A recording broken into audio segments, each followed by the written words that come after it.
सलाम, नमस्ते, सत श्री अकाल। मैं हूं रजा और आप देख रहे हैं रजाग्राफी का वॉर अपडेट। रशिया में फिर से बड़ा धमाका हुआ है।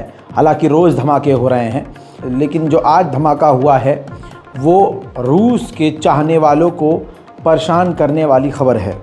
क्योंकि अब जो जासूस नुमा लोग हैं जो यूक्रेन के लिए काम कर रहे हैं, संदिग्ध तौर पर ऐसे कई लोग पाए गए हैं जो रूस के अंदर अब सरकारी बिल्डिंग और पब्लिक प्लेस में धमाके कर रहे हैं। ऐसे ही रशिया के एक कैफ़े में धमाका हुआ है। धमाके का ये वीडियो आपके सामने चंद रख रहा हूँ। आप ये देखिए, पूरी तरह से कैफ़े जो ग्राउंड लेवल पर था उड़ गया, जिसमें एक रूसी व्यक्ति की मौत हुई है और कई इसमें घायल हैं। मेरे दोस्तों, ये कैफ़े सेंट पीटर्सबर्ग में है, जो कि काफ़ी पॉश इलाका है रशिया का और काफ़ी सिक्योर, हाई सिक्योरिटी से लेस है। लेकिन इसके बावजूद यहाँ आप सीसीटीवी के जो फुटेज आप देख रहे हैं, आपके दिमाग को सोचने पर मजबूर कर देगी कि अब रूस के अंदर शातिराना हमले होने लगे हैं और पूरी प्लानिंग के तहत ये हो रहा है। अब आपके सामने ये वो महिला हाथ में देखिए, जिसके किसी तरह का कुछ बॉक्स है, वो बताई जा रही है। दारिया इसका नाम है और पूरा नाम है दारिया त्रेपोवा। जी हाँ, जो कि एक बॉम्ब जिसके डब्बे के अंदर था, जिसके हाथ में आपको नज़र आ रहा है, ये उस कैफ़े में कुछ देर बाद चक्कर लगाने के बाद अंदर जाती है और कुछ समय के बाद ये धमाका होता है। इस धमाके में इस शख्स की मौत हुई है, जो कि बताया जा रहा है कि प्रो रशियन मिलिटेंट से जुड़ा हुआ इंसान था और इसकी मौत हो गई है और कई रूसी आम नागरिक इसमें घायल हुए हैं और रशिया इसकी जांच कर रहा है। अब रशिया जांच कुछ भी करे, रिज़ल्ट क्लियर है कि अब रूस के अंदर ऐसे भी हमले होने लगे हैं। अभी तक ये था कि ड्रोन या मिसाइल हमले हो रहे थे, लेकिन अब ये जो दुश्मनों के ज़रिए स्लीपर सेल्स के तरह करवाया जा रहा है, रशिया के लिए ये ख़तरनाक खबर है। दोस्तों, आपके सामने ये गिरफ्तारी का वीडियो लगा रहा हूँ। ये देखिए, दारिया के परिवारजनों को गिरफ्तार कर लिया गया है। माँ और भाइयों को गिरफ्तार किया गया है, परिवार के और लोगों को गिरफ्तार किया है, लेकिन दारिया अभी फरार है। दारिया हाथ नहीं आई है रूसी मिलिट्री के, और रूस के जो मीडिया संस्थानें हैं वो इसको मिसलीड कर रही हैं, घुमा फिरा कर बातें कर रही हैं और कोशिश कर रही हैं, क्योंकि ऊपर से आदेश है कि इसकी सारी जानकारियाँ बाहर ना निकले। रूस ने दोस्तों, अब जो कंट्रोवर्सी चल रही है ना, जो बहस चल रही है यूरोप में, उसको समझना आपके लिए काफ़ी इंपॉर्टेंट है। ये रशिया ने जो नई फॉरेन पॉलिसी बनाई है, उसको रूस की फॉरेन मिनिस्ट्री ने शेयर किया था। जी हाँ, अंग्रेज़ी में उसको लिखा था और शेयर किया था, जिसको देखिए फॉरेन मिनिस्ट्री ऑफ यूके ने, जी हाँ, यूनाइटेड किंगडम ने ब्रिटेन की रीट्वीट करते हुए लिखा था कि जो अप्रैल फूल है वो कल है, यानी मजाक उड़ाया था इसका। इस पर रशिया भड़क गया। रशिया ने लिखा, April fools, here fix the link for you. दोस्तों, रशिया ने एक पूरा लिंक प्रोवाइड किया, उसके अंदर ब्रिटेन को नंगा कर दिया। ये है वो, देखिए, रूस ने, यानी रूस की फॉरेन मिनिस्ट्री अफेयर्स ने ज़बरदस्त तरीके से हिस्टोरिकल मटेरियल्स निकाले हैं, जिसमें ब्रिटेन ने जो कांड किया है वो तमाम कांड इसमें ज़िक्र किए हैं, जिसमें बताया है कि किस तरह से रियल डैमेज भारत के लोगों को दिया गया है ब्रिटिश की कॉलोनियल पॉलिसी से। यानी जो ब्रिटेन की फॉरेन पॉलिसी है, उसी के तहत भारत पर सदियों तक राज किया और भारत पर और भारतीयों पर जुल्म किया। यही मुद्दा भारत के ट्विटर पर और अब हर जगह शेयर हो रहा है, क्योंकि ये बात हकीकत है। दूसरी तरफ, अब अफ़गानिस्तान में जिस प्रकार से अमेरिका के साथ मिलकर गैर कानूनी तरीके से राज किया, लोगों को परेशान किया, उसका भी जिक्र है। इसके अलावा यूरोप में, जर्मनी में और पता नहीं कहाँ कहाँ जितने भी इसने जुल्म किए हैं, वो तमाम हिस्ट्री इसके अंदर खोलकर डाल दी गई। यानी ब्रिटेन और रशिया के बीच अब खुलकर ज़बानी जंग शुरू हो चुकी है। इसके बाद दोस्तों, रूस के पूर्व राष्ट्रपति दिमित्री यानी व्लादिमीर पुतिन के दोस्त ने मीडिया से बात करते हुए यूक्रेन को पूरा का पूरा रशिया करार दे दिया। कह दिया कि ये रशिया का ही यूक्रेन पार्ट है। Геополитических причин и в силу истории того, что произошло, мы долгое время мирились с тем, что мы живем по разные квартиры. В разных квартирах вынуждены с этим считаться, с этими границами выдуманными, с территориями, которые всегда были частью не просто Российской империи, это все было Российская империя, это понятно, кроме там отдельных областей, которые там пришли в результате Второй мировой войны. इसके बाद यूक्रेन के ऑफिशियल और भी ज़्यादा भड़क गए। यूक्रेन के ऑफिशियल ने कहा कि हम रूस से क्रीमिया वापस लेंगे और जो पुल क्रीमिया को रशिया से जोड़ता है हम उस पुल को उड़ाएंगे, कई सारी पॉलिसीज़ को चेंज करेंगे और पूरी तरह से क्रीमिया पर हम अपना कब्जा जमाएंगे। दोस्तों इसके बाद एक बात क्लियर हो गई है, जितना ये बकैती मुंह से मार रहे हैं इसके बाद उतने ही ज़्यादा बमबारी और गोलीबारी एक दूसरे के खून के प्यासे हो जाएंगे, गोलीबारी और बमबारी करके। वहीं G7 ने $60 पर बैरल का जो है प्राइस कैप रशिया पर लगा दिया है। लेकिन आपको बता दूं कि G7 में जापान भी है और यही जापान कितना बड़ा धोखा दे रहा है आपसे, मजबूरी है बेचारों की। जापान ने भी यानी क्योंकि G7 में है तो अब $60 पर बैरल में ही तेल लेना है, उससे महंगा नहीं लेना। लेकिन जापान इस वक्त $70 पर बैरल रशिया से तेल ले रहा है, इतने में यानी $10 महंगा ऑलरेडी ले रहा है। तो ये सब नौटंकी चल रही है, जिसको जितना तेल जितने में चाहिए रशिया से ले रहा है। अब दोस्तों भारत के लिए एक हल्का सा झटका है, लेकिन पाकिस्तान के लिए बड़ी राहत है।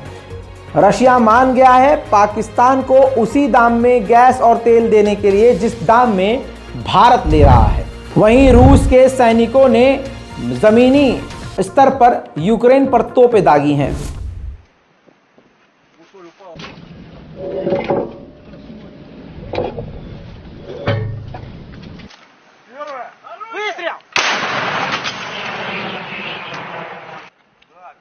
Орудие! Выстрел!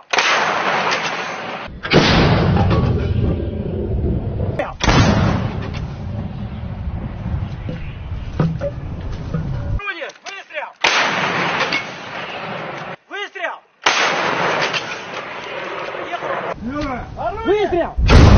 वहीं बड़ी खबर यह है कि अमेरिका और रशिया दोनों के फॉरेन मिनिस्टर ने एक दूसरे फोन पर बात करी है और अमेरिका ने रूस से डिमांड की है कि जिन दो अमरीकियों को आपने गिरफ्तार किया है उन्हें तुरंत रिहा कर दे।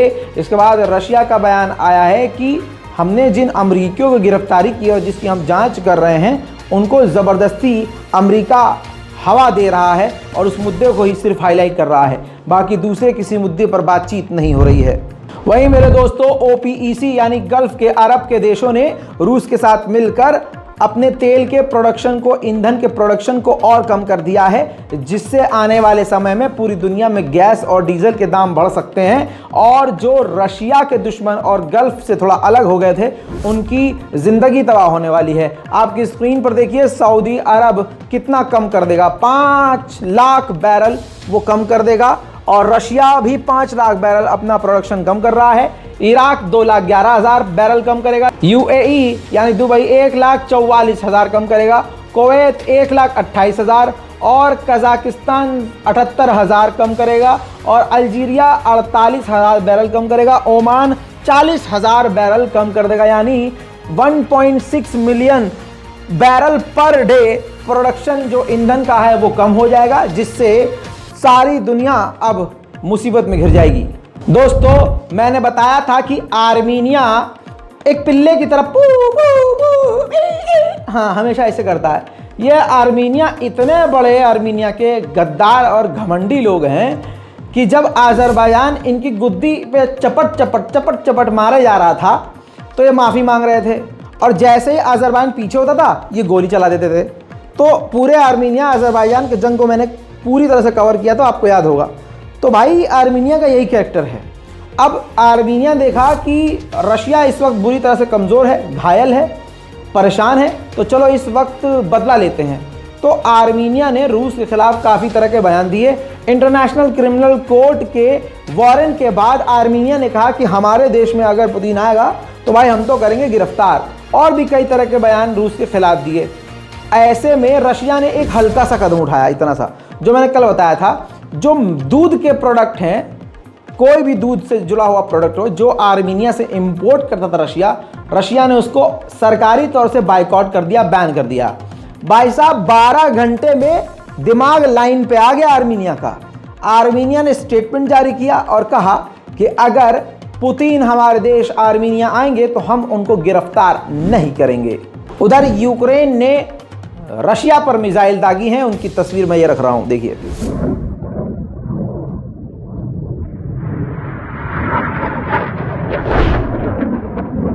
अब जो ऑफिशियली आंकड़े हैं वर्ल्ड रिपोर्ट के, जो हर देश इसको मान रहा है, रशिया ने इस वक्त यूक्रेन के 18% यूक्रेन के हिस्से पर कब्जा किया हुआ है। वहीं यूक्रेन के सैनिकों को ये नई ट्रिक अपनाते हुए अलग तरीके से देखा गया।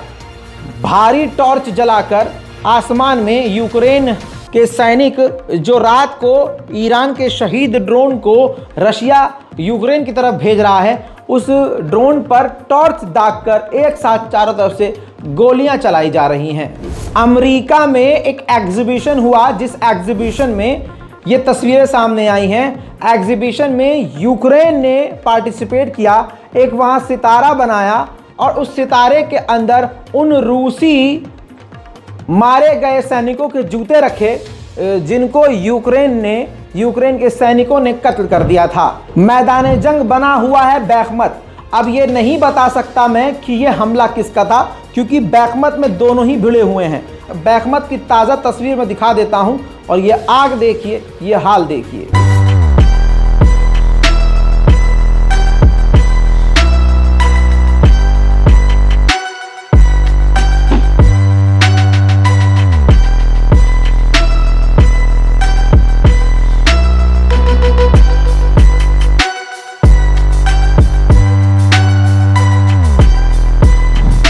वहीं एक बार फिर से डोनाल्ड ट्रंप का फिर बयान आया है, मोदी जी के बेस्ट फ्रेंड का। उन्होंने कहा है कि अगर मैं अमेरिका का प्रेसिडेंट होता तो व्लादिमीर पुतिन को मैं मना लेता, इस जंग से रोक देता, क्योंकि मेरे टर्म एंड कंडीशन यानी मेरी दोस्ती बहुत अच्छी व्लादिमीर पुतिन से है। उधर रूस के A-52 अटैक हेलीकॉप्टर यूक्रेन पर बमबारी कर रहे हैं।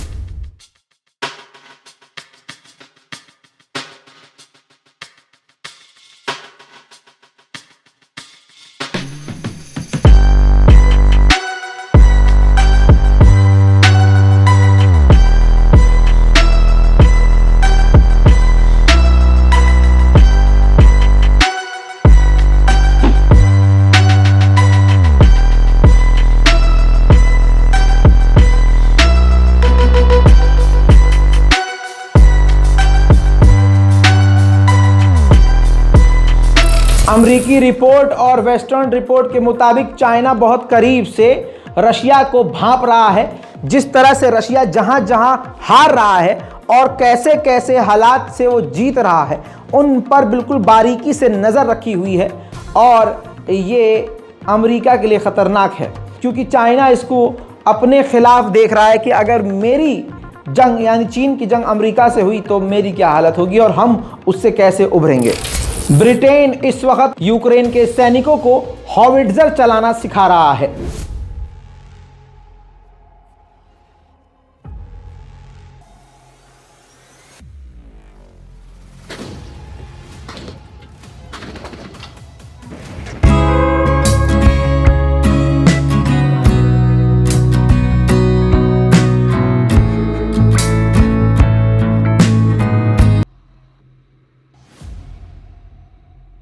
उधर रूस के सुसाइड ड्रोन भी खतरनाक हैं, वो भी भाई साहब हार नहीं मान रहे।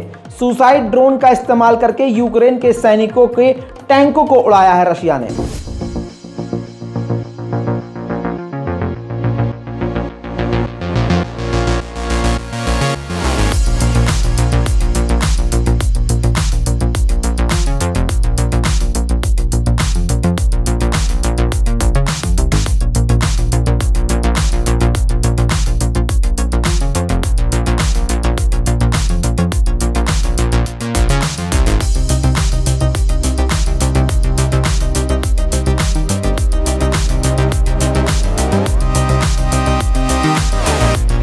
यूक्रेन ने जो जानकारी दी है वो भी परेशान करने वाली है। यूक्रेन ने कहा है कि एक हफ्ते में रशिया ने अपने 4000 सैनिक गंवा दिए हैं। बात हकीकत है, रूस के सैनिकों की लगातार मौतें हो रही हैं और रशिया का नुकसान भी हो रहा है। जैसे ताज़ा तस्वीर में देखिए, रूस के टैंकों को यूक्रेन पूरी खतरनाक अंदाज में पूरी तरह से तबाह करते हुए नजर आ रहे हैं।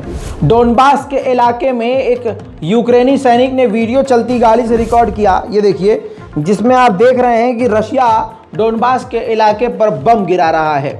ये वीडियो लाइव रिकॉर्ड हो गया जो इस वक्त यूरोप के मीडिया पर वायरल है। बहरहाल ये जंग रुक नहीं रही है, हालात बिगड़ते जा रहे हैं और जंग लग रहा है काफ़ी लंबी चलेगी। इस पूरी रिपोर्ट पर आपकी जो भी राय है नीचे कमेंट करिए, रिपोर्ट को शेयर कीजिए, दुआओं में याद रखिए। जय हिंद।